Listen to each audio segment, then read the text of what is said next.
تزهى المدح دقه وجله. هذه ام عبد العزيز ام تواصف النديه، خدها ينبت على اطرافه من البستان فله. وجهها بدر تجلى يبهر العيان ضيه، الجمال اليوسفي في طلة عن الف طله. والمزايا الفارقه في المهره العذبه جليه، والمزايا الفارقه في المهره العذبه جليه.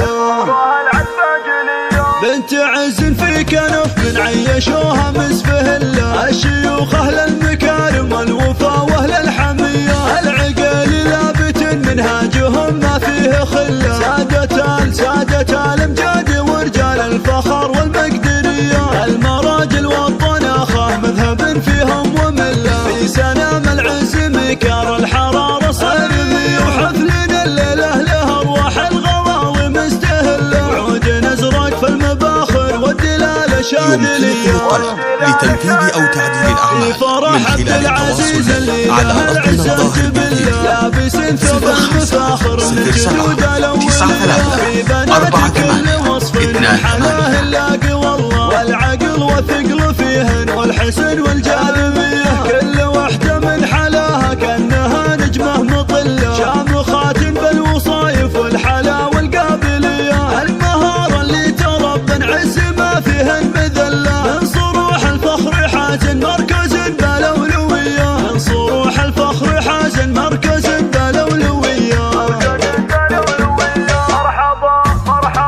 مرحبا بالفارقه هم الحسن وزين كله، غنت القيفان فيها باللحون سامريه. اقبلي يا باشة تزهى المدح دقه وجله، هذه ام عبد العزيز ام تواصف النديه. خدها ينبت على اطرافه من البستان فله، وجهها بدر تجلى يبهر العيان ضيه. الجمال اليوسفي في طلة عن الف طله، والمزايا الفارقه في المهره العذبه جليه. والمزايا الفارقه في المهره العذبه جليه.